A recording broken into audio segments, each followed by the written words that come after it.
So okay mga paps, musta pala? Ngayong araw pala, ituturo ko sa inyo kung paano malalaman yung positive or negative sa mga connector ng mga sensor sa ating sasakyan, okay? So bakit ko i-share itong video na to? Kasi may pagkakataon na halimbawa magre-rewire kayo or bumili kayo second hand ng sasakyan, sira-sira na to.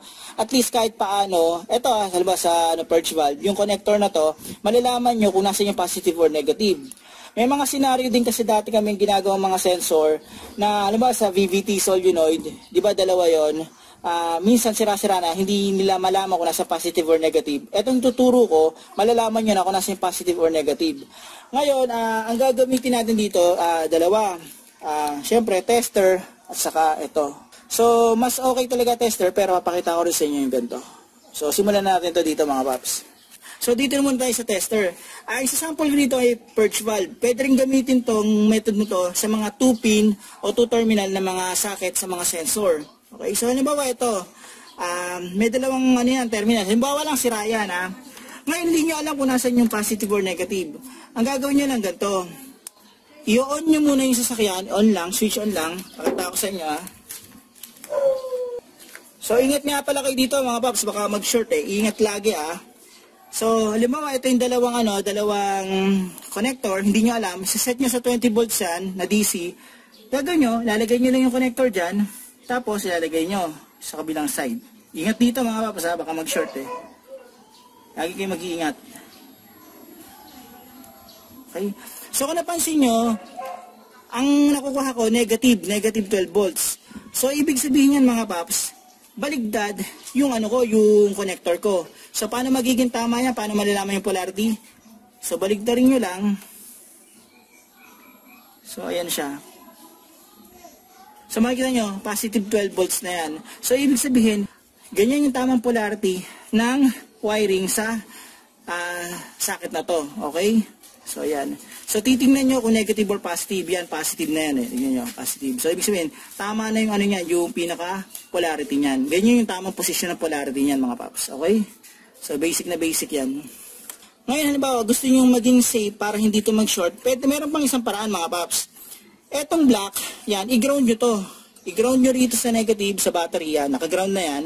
Tapos, ang gawin nyo, kung hahanapin nyo negative or positive nito, tignan nyo etong red probe ko, etong positive probe ko, di ba naka-ground na yung black ko? Gagawin nyo, ikaganyan yan. Ganyan. So, di ba nakita nyo, nagkaroon siya ng reading na value. Ibig sabihin yan, mga paps, nakumpleto na yung circuit niyan. So, kapag nakumpleto na yung circuit niyan, obvious na obvious, etong pinoint ng probe ko, yan, eto yung pinaka-positive niyan. Obvious naman, eto, yan yung negative. So, naka-ground kasi ito, mga paps. So, yan yung positive. Eto yung positive, eto yung negative, okay? Kapag negative, wala ka makukuha dyan tingnan nyo. Wala.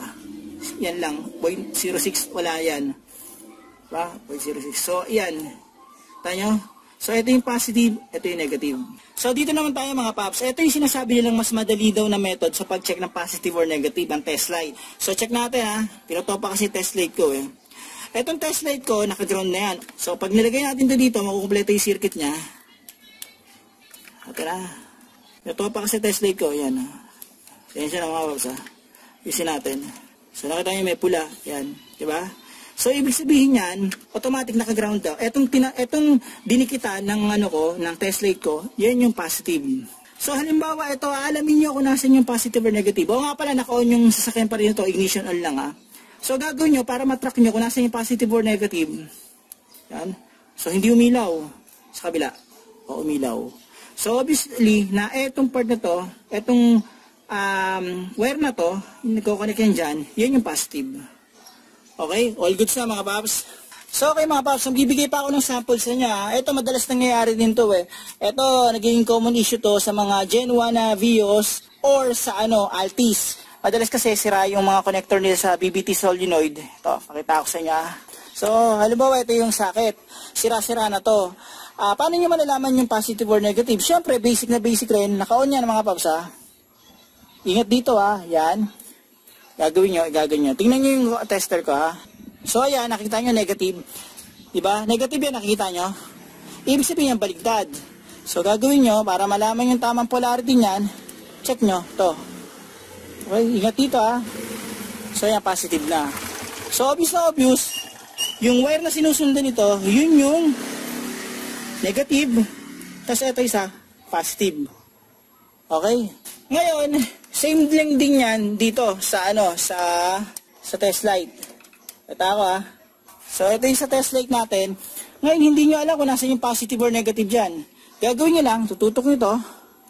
Ayusin ko lang muna mga paps So, ito, subukan na natin. Medyo tinitopak kasi yung test light ko. So, kung nakikita nyo, may ilaw yan. Ang hirap pakita Yan. Wala dito sa kabila, dito may ilaw. Okay? So, ibig sabihin yan, yun yung pinaka-positive yan. Kita nyo? Mahina lang yung ilaw Pakita ko sa inyo I-ground natin tong isa para mapakita ko pa sa inyo lalo. Yan. So, naka-ground na. Dito. So, wala, di ba? Wala. Yung isa, meron. Okay? Yan Pakita nyo, yun may ilaw na konti. Sa kabilang side, wala. Yan.